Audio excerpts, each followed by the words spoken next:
घर जमाई। विकी को हमेशा किस्मत ने उसकी मेहनत से ज्यादा दिया। पैदा हुआ एक बड़े घर में, मुंह में चांदी की चम्मच लेकर, और शादी भी की एक उससे भी बड़े घर में, सोने की चम्मच मुंह में लेकर। उसे मेहनत करने का शौक नहीं था। एक शौक था, वो भी घटिया शायरी करने का। उसकी हर बात शायराना ही होती थी। जैसे कि एक दिन, दूर से देखा तो चांद पे दाग था, दूर से देखा तो चांद पे दाग था, पास से देखा साबुन का छाग था।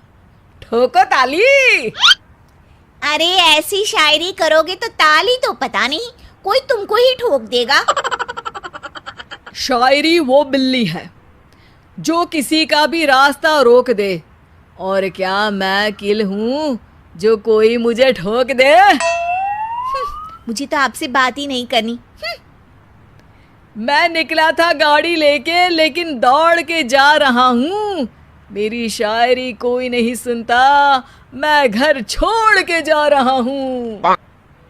धीरे बोलिए जी, मम्मी पापा को पता चल जाएगा तो तुमको सच में तुम्हारे मायके भेज देंगे। सस्ते साबुन से मेरी कॉलर चमकी नहीं, सच में चला जाऊंगा, मेरी बात कोई धमकी नहीं। अगर शायरी ही सुनानी है तो सुनाओ, लेकिन कोई काम धंधा भी तो करो। मेरे पिताजी के पास बहुत पैसा है, तो घर जमाई बन के खा रहे हो, और कल जा रहे हो ना अपने मायके, तो आज ही चले जाओ मेरी बला से। हमें तो अपनों ने लूटा, गैरों में कहाँ दम था हमें। अरे चुप हो जाओ, तुमको मिर्जा गालिब की कसम। अरे जाना है तो जाओ, लेकिन पहले मेरे मम्मी पापा से मिलकर जाओ, वरना वो क्या सोचेंगे। लेकिन विकी अकेले ही अपनी कार लेकर अपने मायके यानी कि अपने खुद के घर पहुंच जाता है। अरे बेटा, तू अचानक, बहू कैसी है?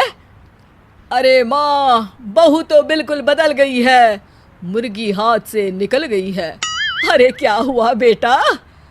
उसकी आती नहीं है, मेरी जाती नहीं है। मैं करता हूँ शायरी, उसे भाती नहीं है। मेरे पास उसका फोन आया था बेटा, सही कह रही है वो। तुमको काम करना चाहिए, तभी तो इज्जत मिलेगी।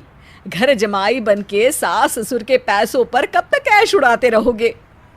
मेरी जिंदगी में हर तरफ से उंगली हो रही है, फोन पर मेरी चुगली हो रही है। अरे चुगली नहीं कर रही थी बहू, वो तेरा भला चाहती है बेटा। सूखे हुए कपड़े को भी गीला कह रहे हैं लोग, चुगली करने को मेरा भला कह रहे हैं लोग। ठोको ताली। ये सुन के माँ अपने हाथ से अपना सर पीट लेती है।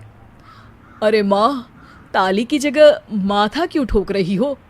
बेटा तू ना आराम कर, तेरे पिताजी भी आने वाले हैं, खाना लगा देती हूँ।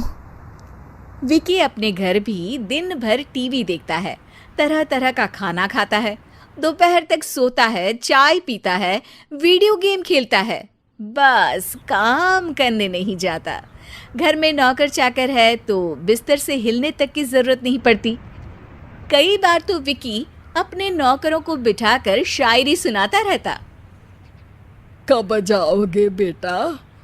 अरे कैसी बात कर रहे हैं डैडी, क्या आप मेरे फादर नहीं? आप मुझे भगाना चाहते हैं क्या? ये मेरा घर नहीं। अरे नहीं बेटा, तुम्हारा ही घर है।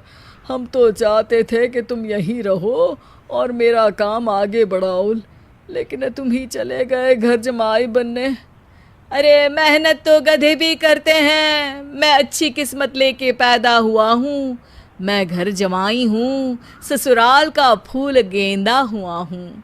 ठोको ताली। पिताजी और माँ सच में ताली बजा देते हैं। ऐसा पहली बार होता है जब विकी की शायरी पर किसी ने ताली बजाई हो।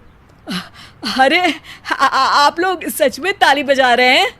हाँ हाँ बेटा, तुम्हारे ससुर का फोन आया था, बोला जब तक घर जमाई जी कोई काम ना करने लगे हमारे यहाँ मत भेजना। अब तू तो काम करने से रहा और तुझे रहना भी है हमारे घर में ही, करेगा भी शायरी ही, और बार बार ठोको ताली बोलेगा तो आदत डाल ही लेते हैं ताली ठोकने की। विकी उसी वक्त खड़ा होता है और बहुत गुस्से में सीधे ससुराल के लिए निकल जाता है। फिर से आ गए? लेकिन सुमन को देखते ही विकी पिघल जाता है। अब सुमन, आई एम सॉरी, आज से ना मैं सिर्फ शायरी ही नहीं बल्कि काम भी करूँगा। तुम अपने ऑफिस में बात कर लेना, कोई भी मेहनत का काम कर लूँगा। मैं घर जमाई बन के रहूँगा लेकिन काम करूँगा और इज्जत से रहूँगा। मतलब सिर्फ तुम नहीं आए हो, तुम्हारे साथ तुम्हें अकल भी आ गई है। मैं अपने कारखाने का मैनेजर बनाता हूँ तुमको, कल से मेरे साथ चलना वहाँ। थैंक यू ससुर जी। थैंक यू से काम नहीं चलेगा, एक शायरी सुनानी पड़ेगी। है जरूर। ससुर के पास पैसा होते भी मेहनत जिसको भाई है, वही सच्चा दामाद है, वही अच्छा घर जमाई है। ठोको ताली। सब विकी की शायरी पर ताली ठोक देते हैं। शिक्षा: जब किस्मत आपको बहुत सारा दे दे तो उसकी कद्र करनी चाहिए और मेहनत करना कभी नहीं भूलना चाहिए।